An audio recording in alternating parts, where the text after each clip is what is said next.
an Unspoiled Network podcast. This is Spoil Me, covering Young Wizard Series Book 4, A Wizard Abroad, Dublin and Great Sugarloaf Mountain. In these chapters, Nita goes to a big wizard meeting, and it's pretty dope. I like that there are so many of them. It makes me feel very different than I have in other books.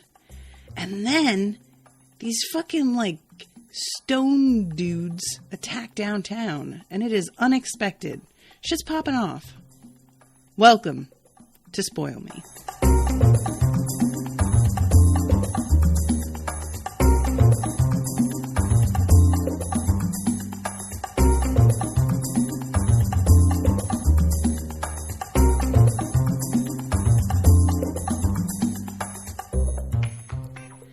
Welcome to the show, everybody. I am Natasha.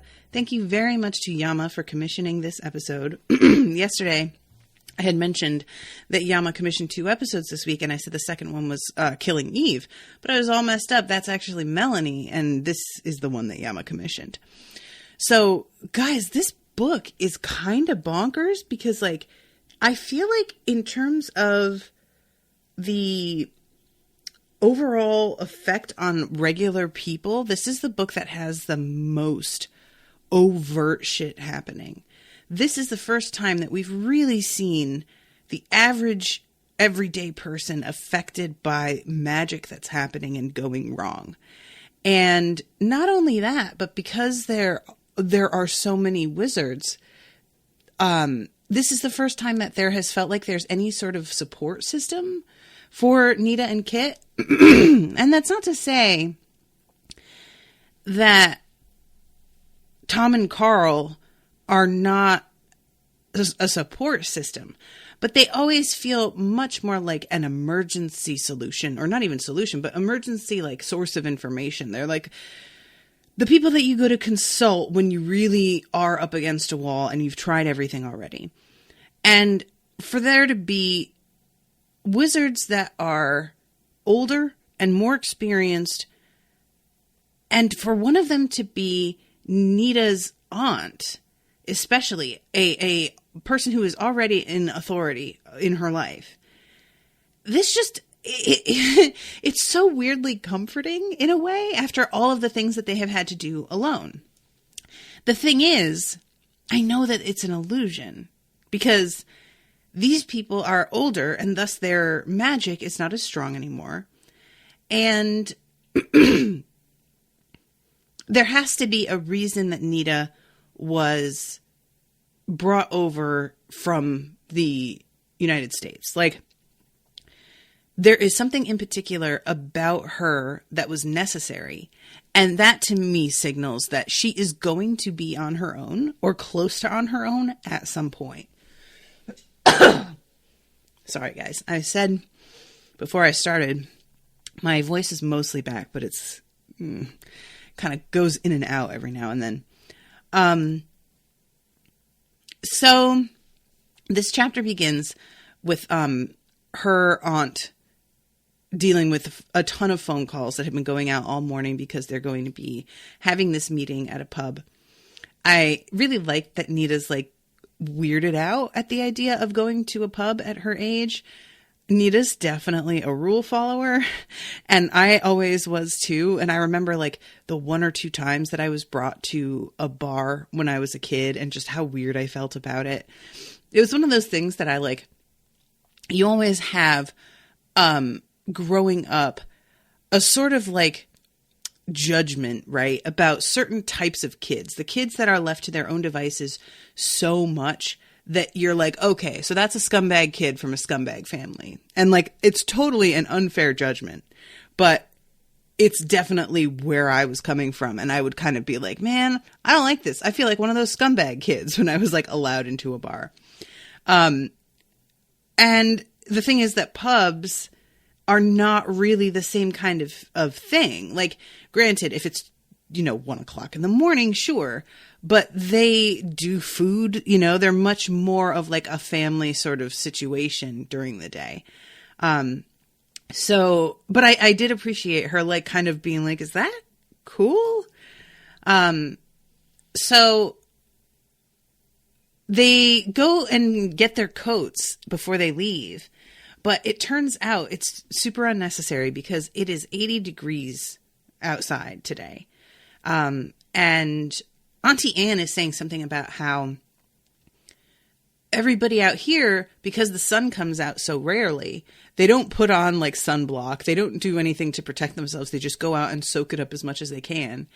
And she says that normally everybody turns like bright pink, but people are getting tans this year because there has been so much sun and it has been so hot. Nita tries to say maybe it's global warming, but Aunt Annie just shakes her head. She doesn't actually say anything, but she shakes her head. And this was when Nita asked the question that I wish she had asked a lot earlier, which is, why didn't I see your name in the Wizards directory? Because I looked, you weren't there. Her aunt says, confidentiality. I wasn't known to you yet. The manual senses such things. Why? I mean, I wasn't known to you yet. I mean, I get that this author needs to come up with a reason, but it doesn't really ring true to me that the book isn't like, I wasn't known to you yet because you didn't know she was a wizard, so you didn't want her to see you doing things. She saw you doing stuff by accident. It's not that you chose to tell her. And I feel like your name being in the manual, that would have been a perfectly acceptable way to let the cat out of the bag. It's just pure happenstance that she happened to catch you opening a fairy hill. But if she hadn't, how long would the two of you have been like being all fucking weird around each other, not knowing? You know, it's just, you know, you guys are setting up a wizard meeting at a pub. I am assuming if you were not known to her by now, this would be when you'd find out. She'd just show up at the same meeting as you and be like, oh, you're here. That just felt for me a little bit like nonsense. The author just didn't want her to be revealed and needed to have a reason why. And not really buying it. It's fine. So at this point, Nita asks her aunt whether she ever had a partner. And her aunt says that she did for a while, but that they parted company eventually.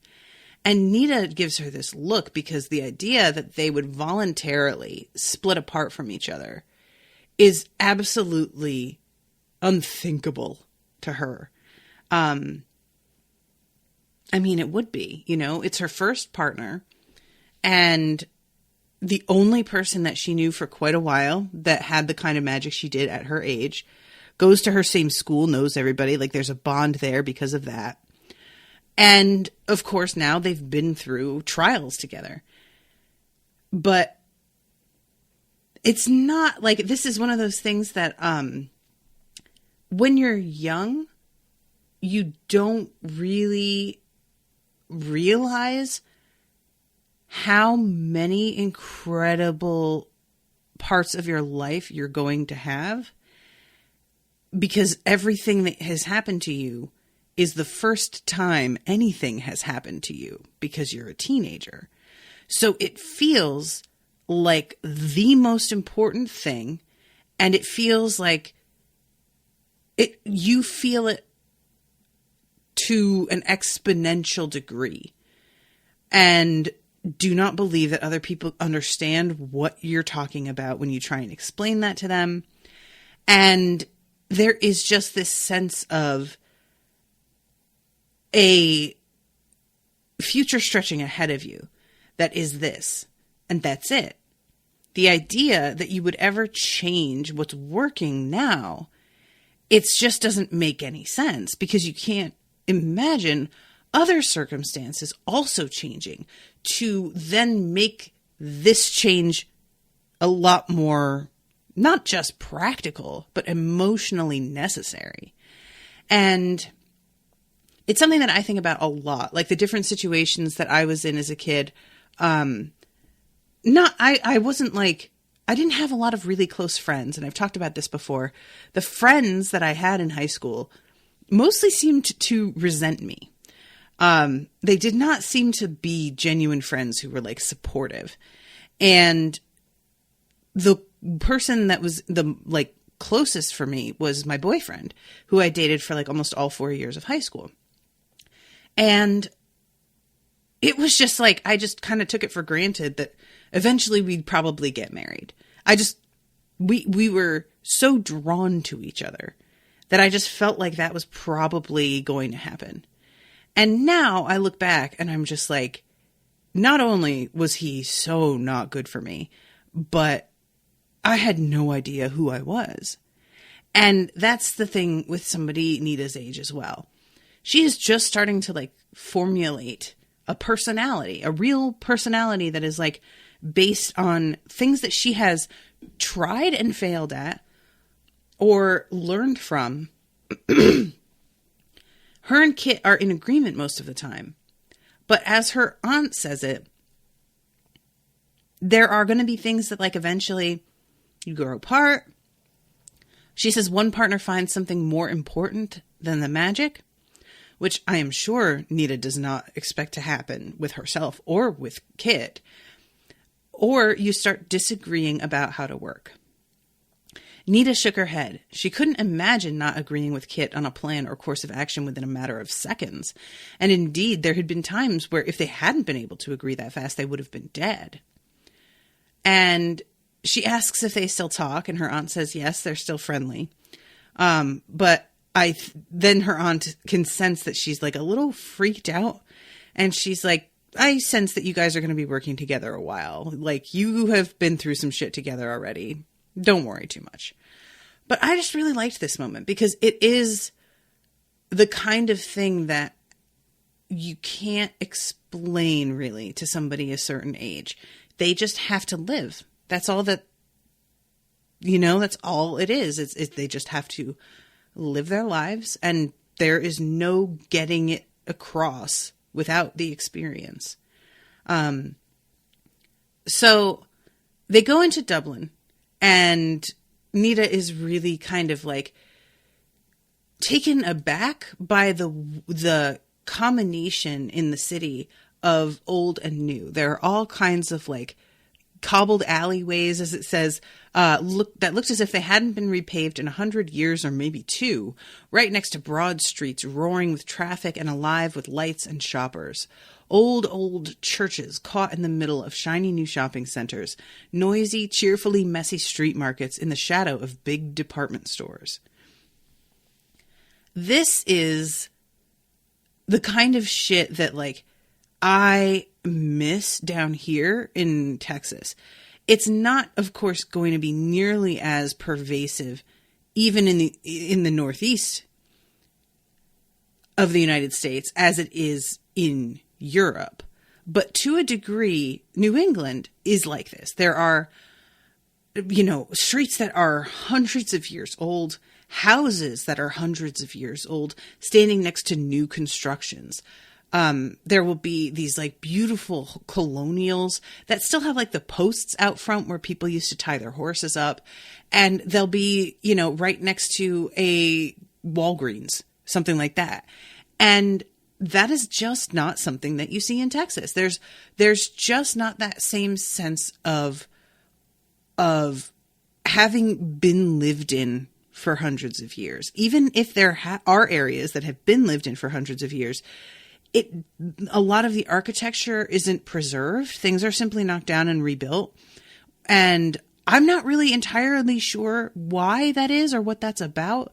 But in New England, there is just a sense of history around you all the time that I took for granted. I didn't realize how very specific that is to that area until I left. And then I couldn't figure out what was so weird about other areas. And I started to finally put together like, oh, everything feels open and new.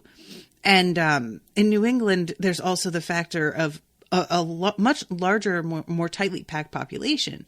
So things that are old are, it's weird because they'll like take up a lot more space because they were built during a time where somebody owned all of the property surrounding.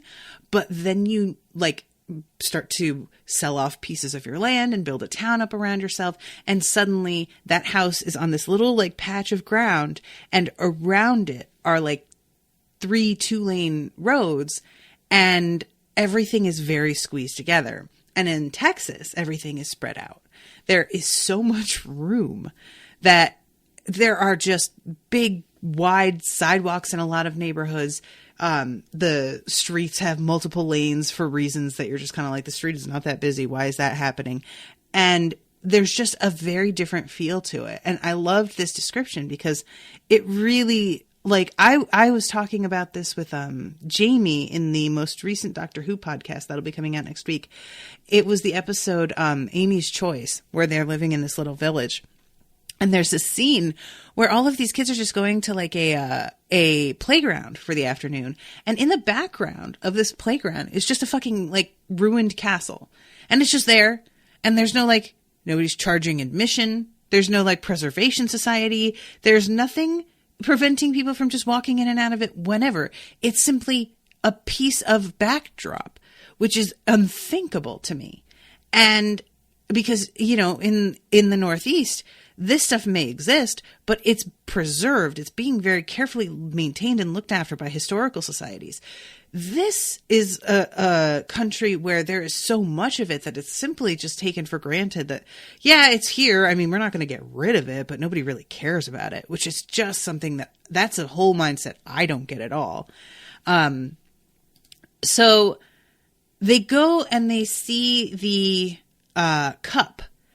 And Nita is thinking to herself, because there's like a spotlight on it, that maybe they don't need the spotlight, because she thinks that maybe the cup could glow on its own. And Nita looks at it using her wizard senses.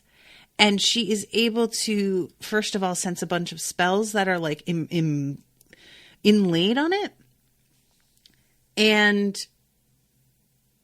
it says there were spells that looked simple, but the simplicity was an illusion created by the extreme skill of whoever had designed them. I really liked that wording of that. There's something that feels extremely concise there.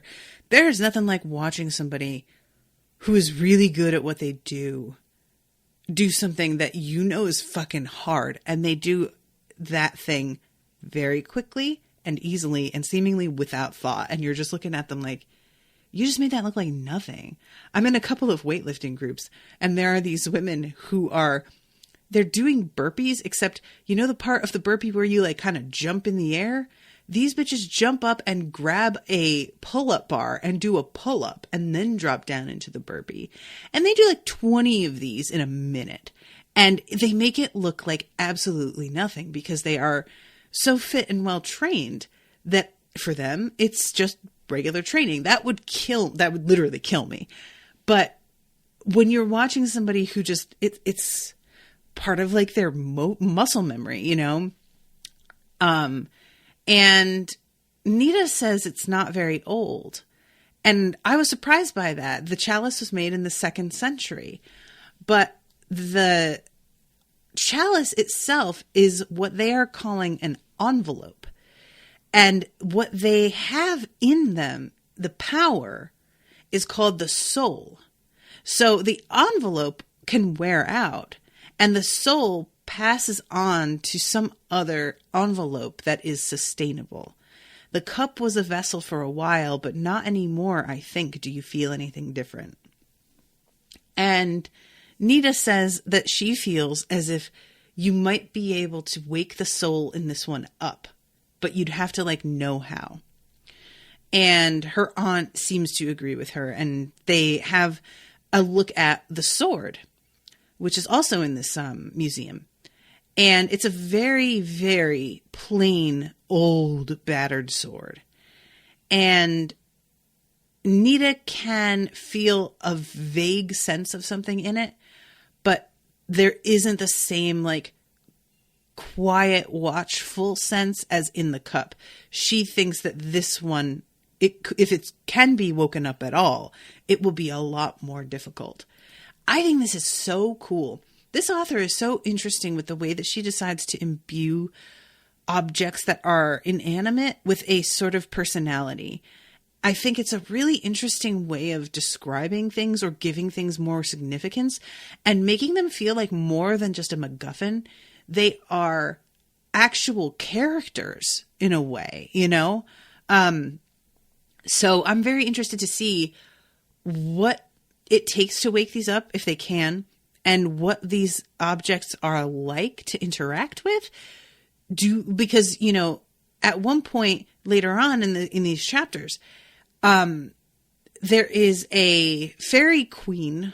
I don't know if she's a queen, but I think she is, that gives them a sword, and the sword does not want to be held by Nita, and it does not want to be held by Ronan. It's only Kit who is able to take it. And that's compelling to me. Like, this is not something that talks exactly, but it certainly gives off a sense of desire, of personality, or at least having an opinion of some kind. And that changes things a lot to me in my head. So I'm going to be very curious about how all of that like falls out. And then they talk about how the spear, and the fact that nobody has been able to find it. It says either no body was strong enough to contain it, or it was just too powerful to be contained anymore in a universe that had no suitable envelope for it, and it passed out entirely. Nita thought that it had passed. Spears were symbols of the element of fire, and fire was the most uncontainable of the 5 elements next to plasma. Nita began to worry. 3 of the treasures would not be enough, to judge from what the she had hinted, but she was fresh out of ideas about what to do. So we have the cup, symbol of water. There is the stone. Is the stone like the earth, the sword? What's the symbol of air? I mean, the spear is the element of fire. I would think that a spear and a sword would have similar meanings, but maybe not. I think she might talk about this later. Okay, so they do a bunch of touristy stuff, go shopping, go wandering around, go see, you know, bits of important architecture, and then they go to dinner, have pizza, and then they go to the long hall, which is this pub. And Nita is pretty impressed with it as they walk in. It's just a pretty imposing place. I am eternally saddened that pubs are not the same kind of thing in the United States as they are in Europe. Like, and I will just be sad about that until I move to England. That's all there is to it. I don't even have to move to England necessarily. I could move to Ireland. I could move to Scotland. I need to be in a place like this, though. It's so, guys, I just need to. But you see these places that are, you know, at least 100 years old, with these mullioned windows and vines growing over them, and, you know, the bars that, it's just, there is history there. There is a soul to places like this. So they go into the back room, and Nita is really surprised at the fact that that they are, first of all, having their meeting out in a pub, because there's going to be regular people here. And she asks her aunt how they keep them from wandering in on this meeting. And her aunt tells her that they have a spell on the archway. And that it's just like the kind of spell that's around Hogwarts, where you suddenly are like, oh, I don't need to go this way. Or, you know, like, On normal nights, Jack just takes the spell finial off, that little carved flower, and no one can hear us through all this din anyway, but there are voice scramblers on just in case. Jack makes anything wizardly come out sounding like an argument about football. It's a nice scrambler. Took him a while to write, but he's one of our best writers. You need a custom spell in this part of the world, it's Jack you come to. Or Marie Shaughnessy down in Arklow, or Charles and Allison Redpath up in Agali. And Nita is like, wait, so everybody in this back room is a wizard? And she is just really stunned by it. And her aunt is like, yeah, I mean, these are some. They were the only ones that like maybe could come on short notice.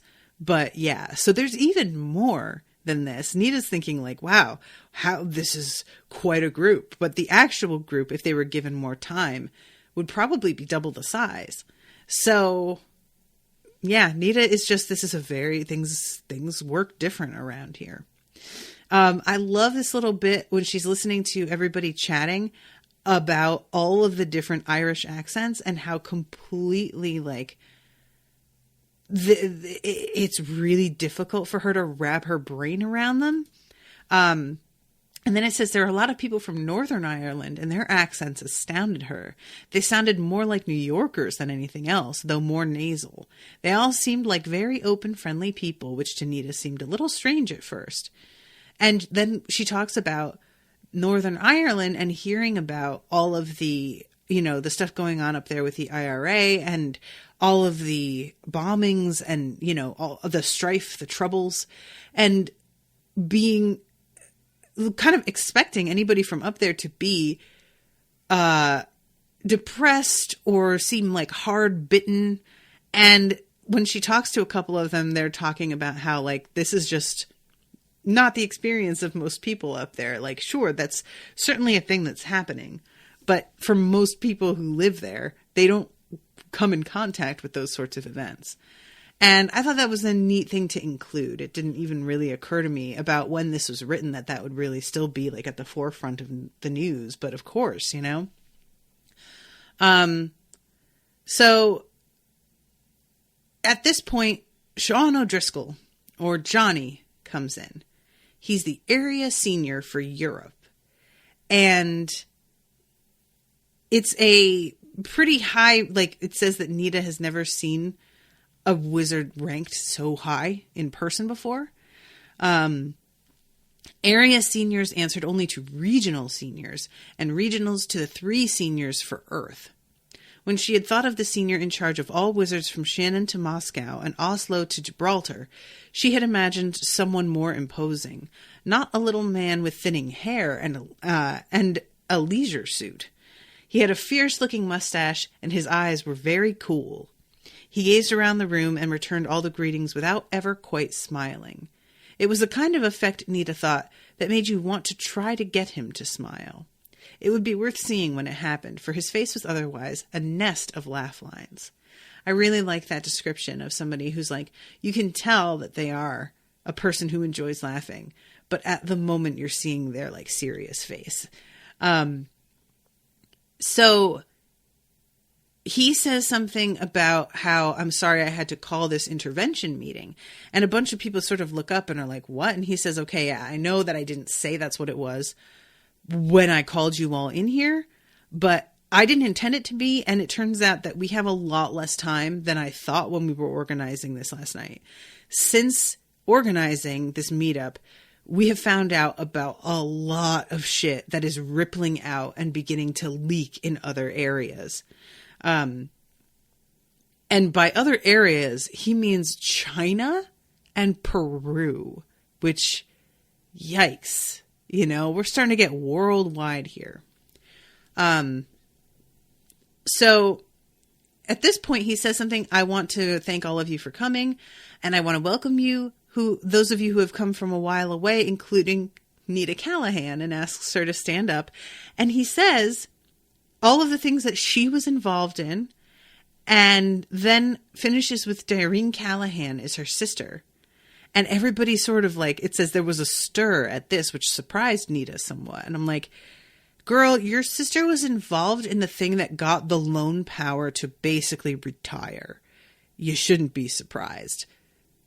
That's a big fucking deal, like, yeah.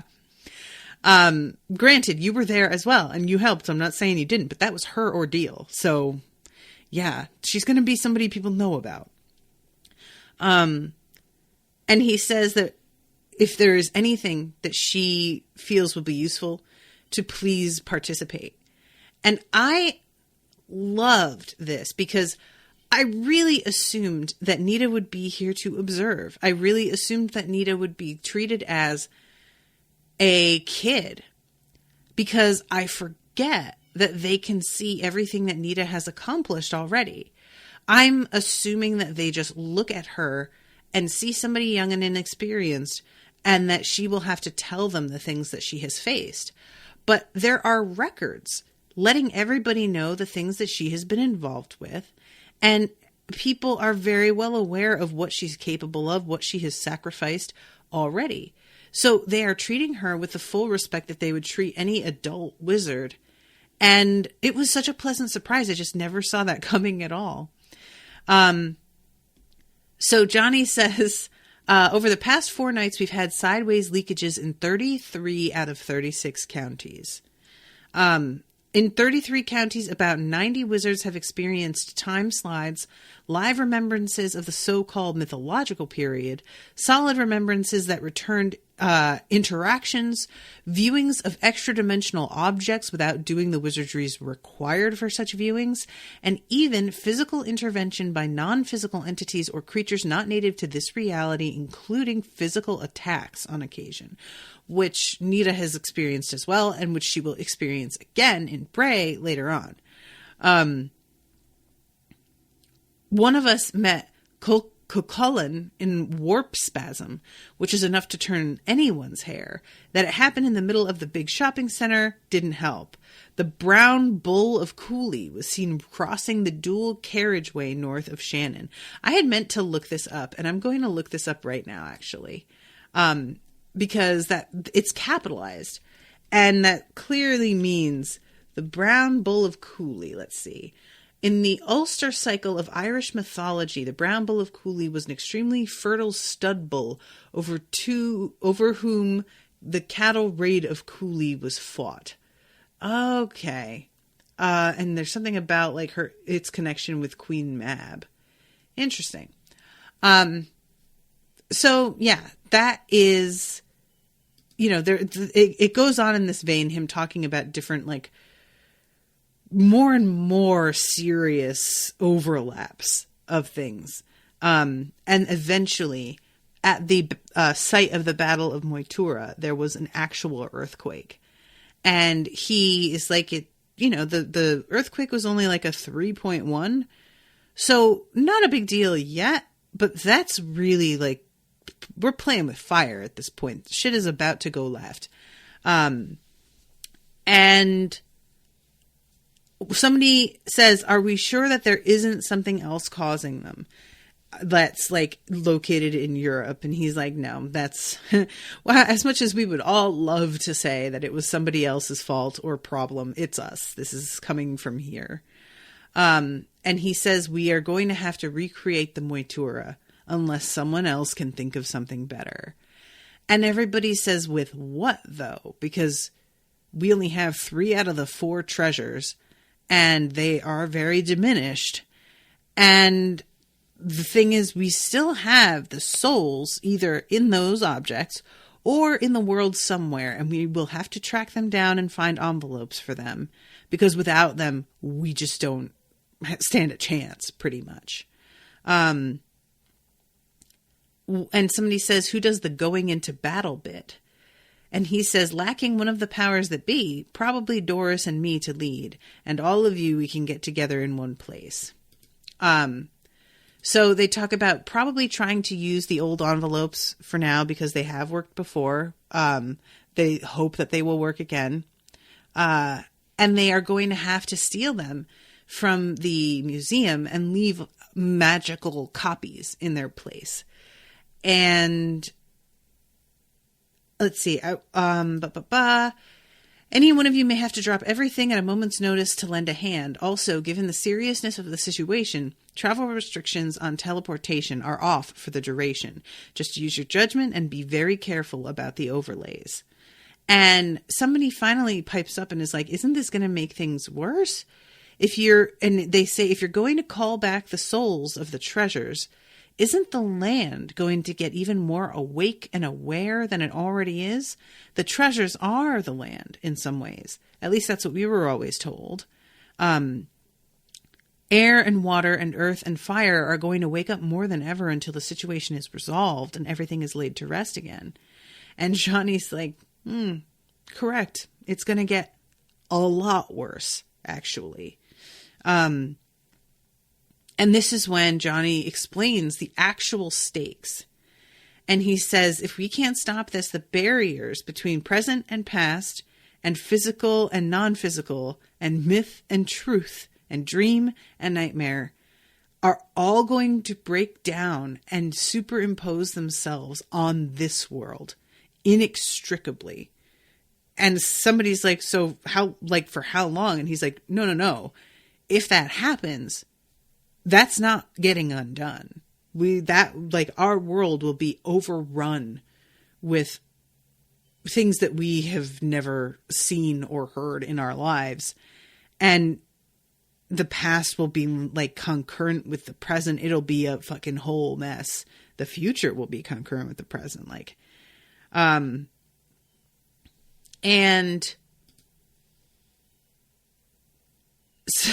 somebody says, well, so this all is just going to keep happening and getting worse until we figure. And Johnny's like, yeah. And somebody's like, all right, I need another beer. I thought that was pretty funny, actually. So Nita is sitting there and she's kind of freaking out to herself after hearing all this. And somebody is like, girl, you look like a mess. Are you okay? And she looks up and Ronan is here. He looked even cuter than he had previously, if that was possible. Black leather suited him, and so did the subdued lighting.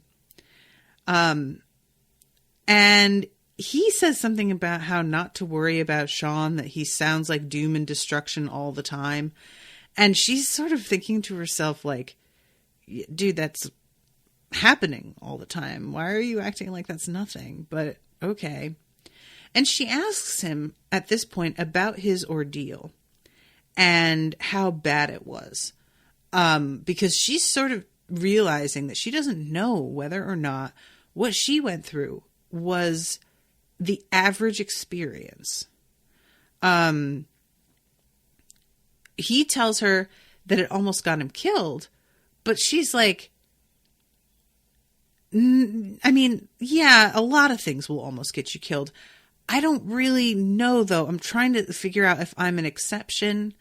My sister had like a particularly bad time, but she's also not really a normal case. And I just don't know whether this is what everybody tends to go through. So he talks about how he got time slid, and it wasn't something that he like went and sought out. It happened to him. And he says that he wound up someplace that it was suddenly just a dirt road and thatched houses.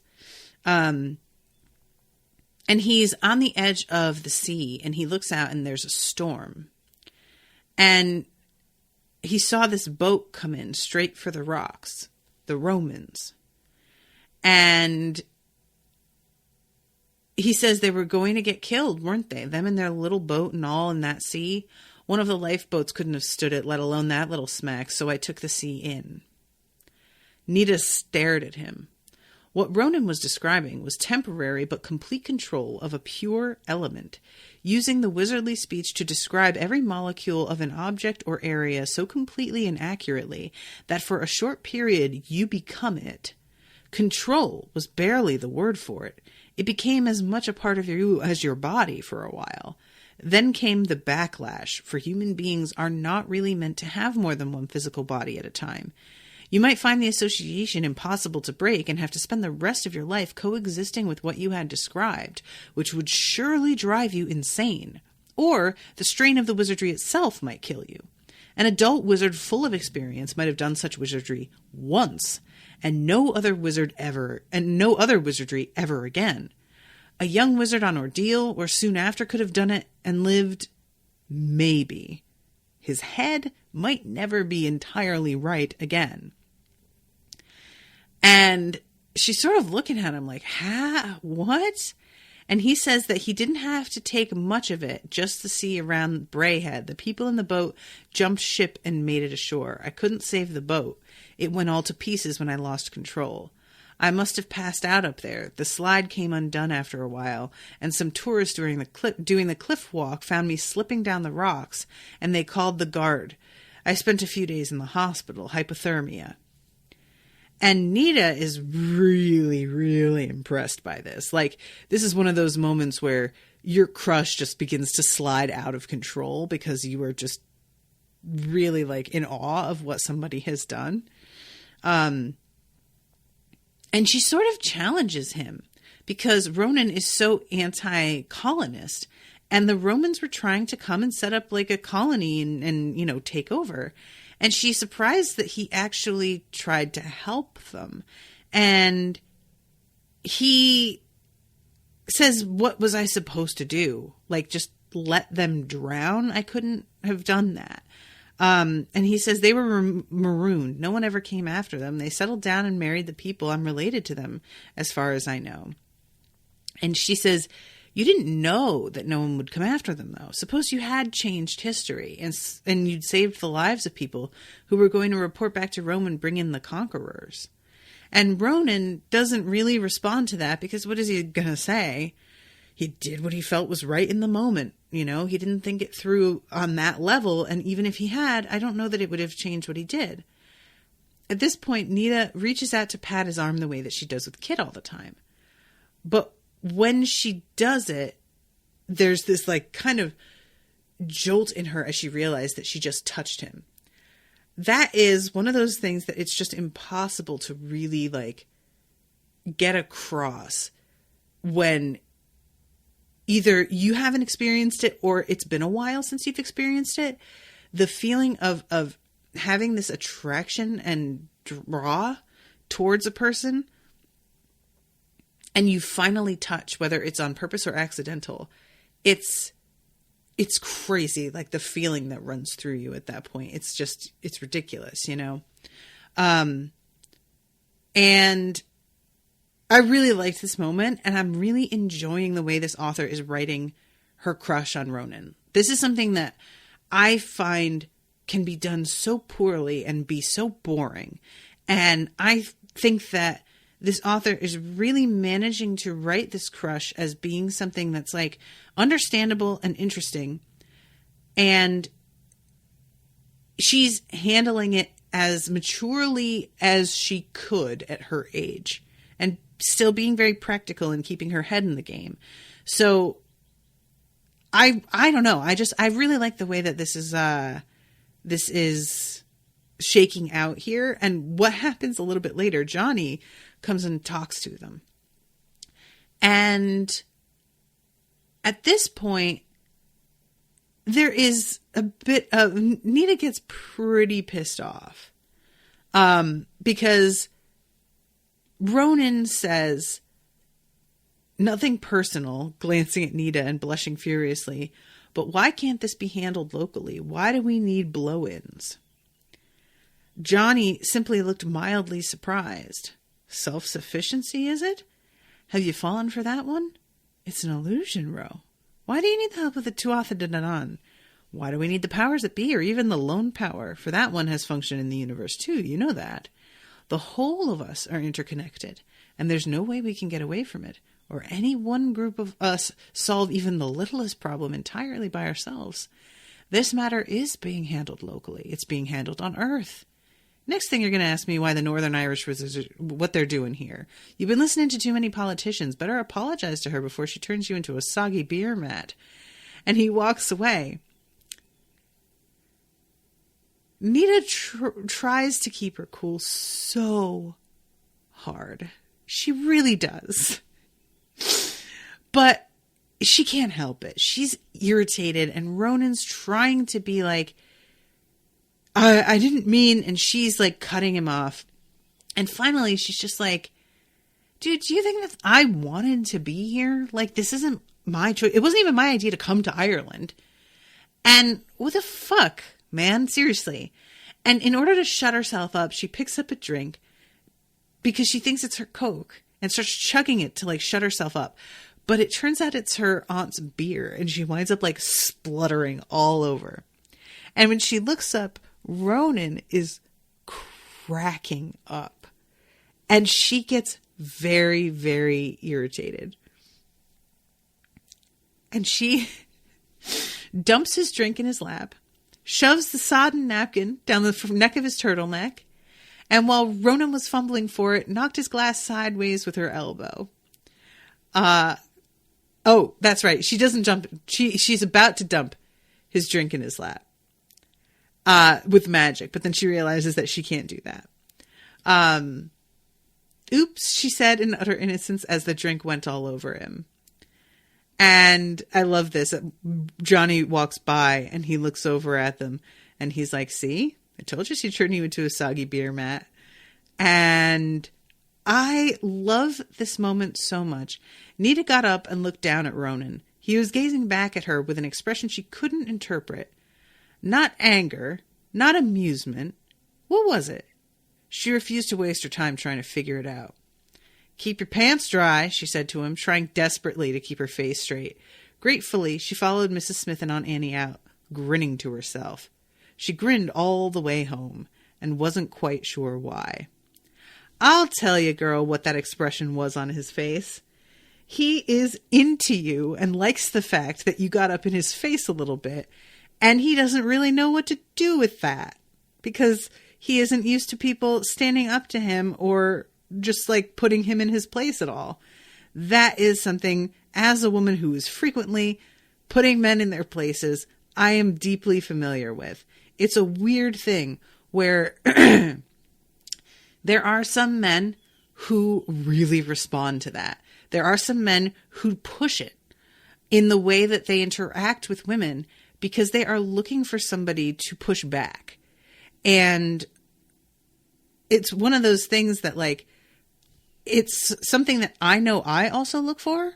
You know, I am definitely somebody I am a big personality that can be extremely overbearing if there isn't somebody to either balance me out or check me. And I will sort of like sense whether or not somebody is going to be up to the task. And I think that's exactly what he's realizing, that she is a match for him. And there is nothing better than that feeling of realizing, oh shit, I'm not going to get away with the same crap with this person as I normally do. It's just, there is a real feeling of having met an equal finally. And that's not to say other people aren't your equal in like that they're like less than you, but it's somebody who will meet you on the terms that you understand, you know? So yeah, I think that she actually, by doing this, got some respect out of him. And I find it very funny.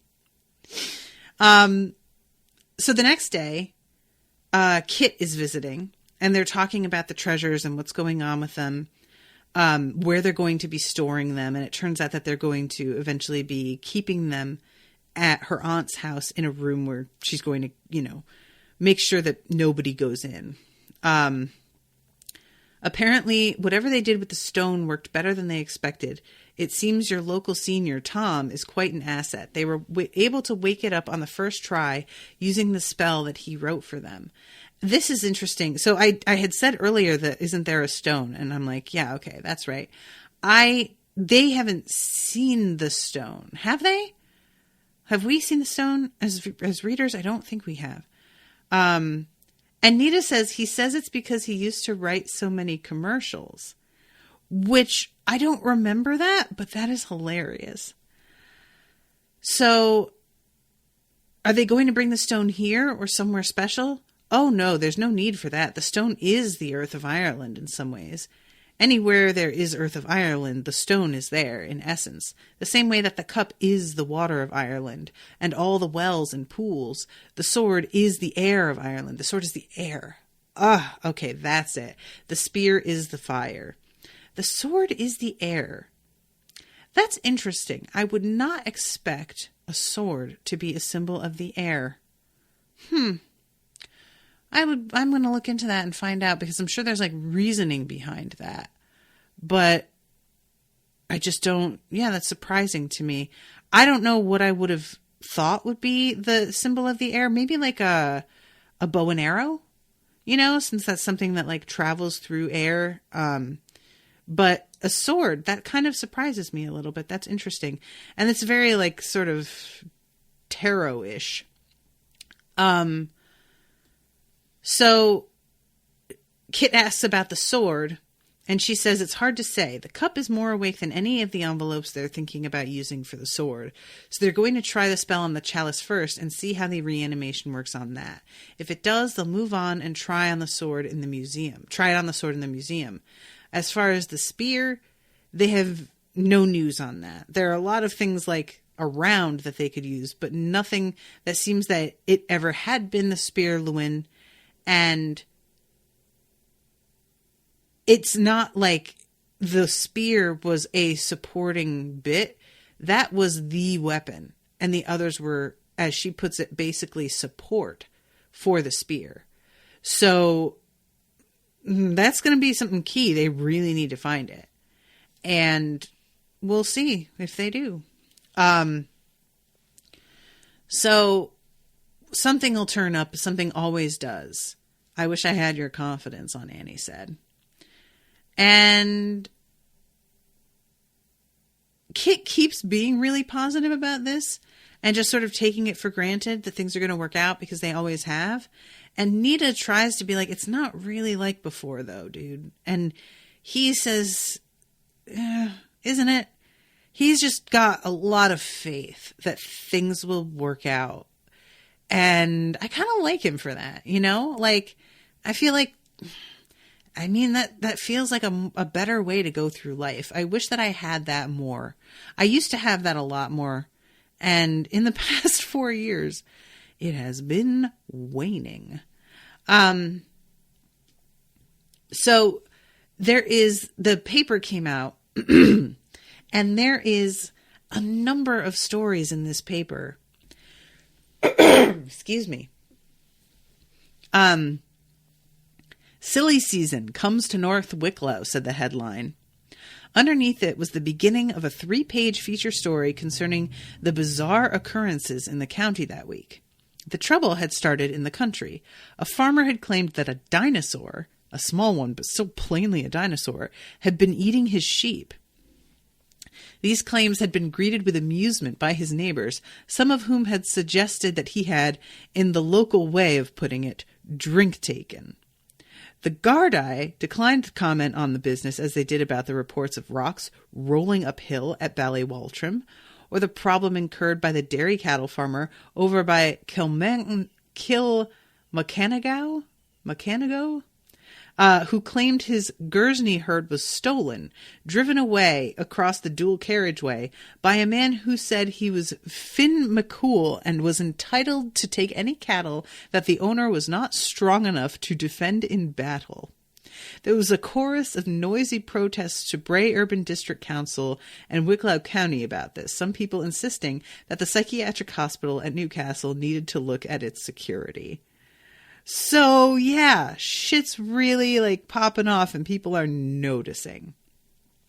And everywhere else in Ireland, there are all these stories about monsters and ancient heroes popping up. Several people dug up buried treasures after being told where to find them by kindly ghosts.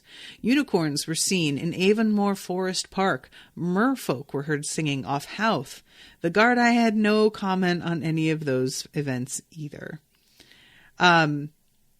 So yeah, this is definitely the most that we have seen regular old human beings in this universe affected by shit.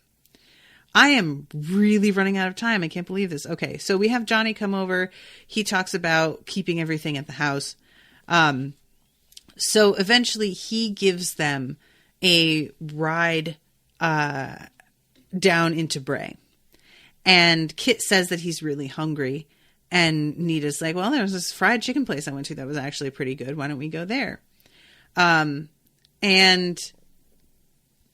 also I forgot, Johnny lives at Castle Matrix, and he stresses that it is not his, but that is where he lives. And that's probably where they're going to start off their like ritual. So that'll be fun. I'm looking forward to finally seeing Castle Matrix. So they go to the chicken place and Ronan is there.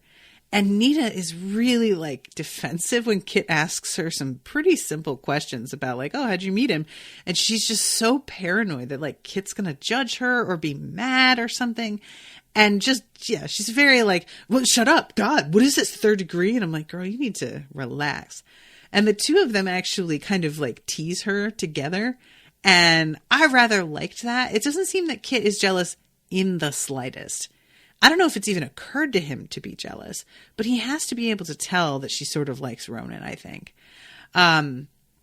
So then they are in the middle of like chatting about whatever when one of the windows breaks and they look up and there is this like huge stone man, a drow as they're called, one of the Fomori, busting in through the glass. And they look up and it turns out there's tons of them. And they are out here flipping cars over. They're destroying businesses. They're pulling down monuments. There are fountains that they're like ripping apart. It is absolute mayhem. And Ronan says something about how you can't fight them. You need to run. And Kit says, oh, really? And busts one in half and says something like, oh, what were you saying?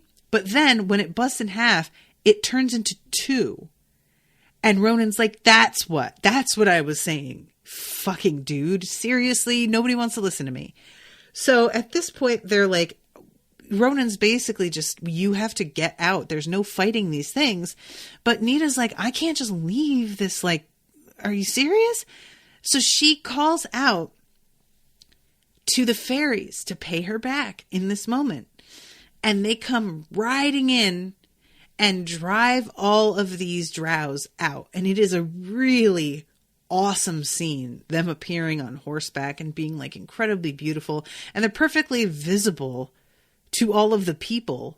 You know, like this is not a secret thing. All of this is happening and people are fully aware of it. They drive the drows back and eventually, one of them comes up to Nita and is like, so, we repaid you. I don't think you should have used the favor for this because you're going to need a lot more later on. But what can you do?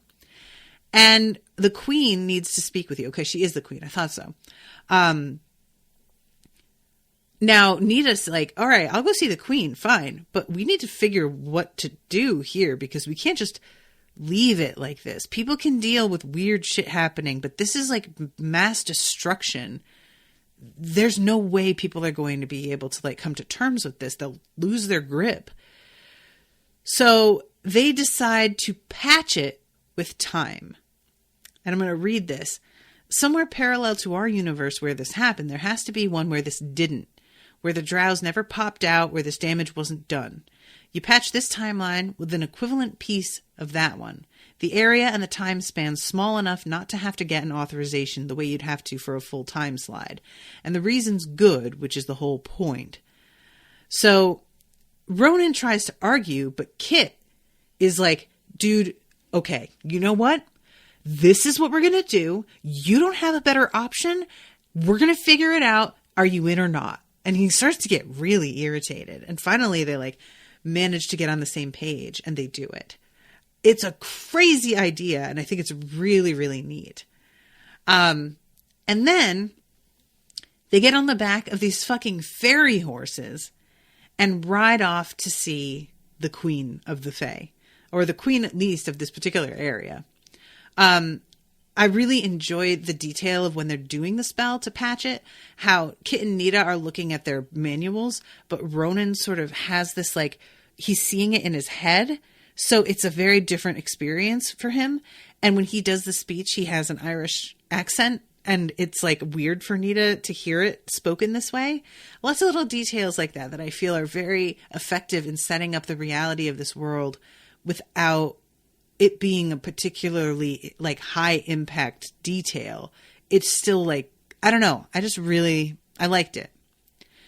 So they go to see the queen, and she is outside of that city that Nita had seen when she thought she was sliding sideways. I thought it was maybe like an alternative future, but it looks like it's a fae city that like is in a different part of reality, a different dimension. And this woman has this sword that would be a great envelope for what it is that they're trying to do. She says, now and then the desire for the physical world becomes too much for one of us, and one or another of us crosses back into it. I thought this was so cool. We age swiftly when we do that, and our passions rule us. We do terrible deeds sometimes, forgetting the calm of the slower running time outside the world. And she says that she's been back and forth, which is pretty unusual, because normally when they cross over, they kind of like play with fire a little too much and usually wind up dying. And the fact that she has been able to go back in and out is very unusual. So she shows them the sword, and it's this like really interesting, like it's very simple, but there's like a pattern in the steel that's very wavy. It made me think of like of the, what do you call it? The steel in Valerian steel in A Song of Ice and Fire. And she says, this is Fragorach, the Answerer. And this sword was in the Iron Druid series. I didn't realize that it was like a piece of lore. I didn't realize that at all. I thought it was like invented for the story. But I called it Fraggle Rock throughout, so I might do that again. It's fine. But it's a very, very important sword. And it does not want to be held by Nita. It does not want to be held by Ronan. Kit is the only one who seems comfortable with taking it from her to deliver. And she says, "Take care, have a care, for the one-eyed is very strong. He is not as strong as he once was, but neither are the treasures. Nonetheless, they must serve." So they go back, and like Nita says, because Kit is like, you told me things were starting to get weird. And she's like, I don't know what to tell you, but I bet it starts to get a lot worse than this very shortly. And that is the end of the chapter. So yeah, this is a lot of fun. I really like this writer. I think she does some really interesting, unusual things. And I don't know, she gets me into it. So thank you very much to Yama for commissioning this. Thank you so much to everybody for listening. I hope you enjoyed it. Sorry for having to clear my throat a million times. And I will be seeing you soon, hopefully with a new episode. Until then, toodaloo, motherfuckers.